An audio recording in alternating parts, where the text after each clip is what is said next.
ఆరోగ్యం కావాలి అంటే ఎవరైనా ఎవరిని ఉపాసన చెయ్యమని చెప్తారు అంటే సూర్యనారాయణమూర్తిని ఉపాసన చెయ్యండి అంటారు.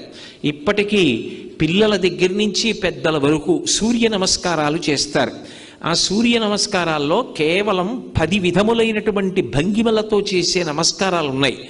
అవి తేలికగా చెయ్యడానికి వీలుగా ఉంటాయి. ఆ సూర్య నమస్కారం చెయ్యడం కేవలము శరీరమునకు ఆరోగ్యం ఇవ్వడానికి ఒక్కదానికే కాదు, ఆ సమయంలో సూర్య బింబాన్ని ఉపాసన చేస్తారు మనసుతో.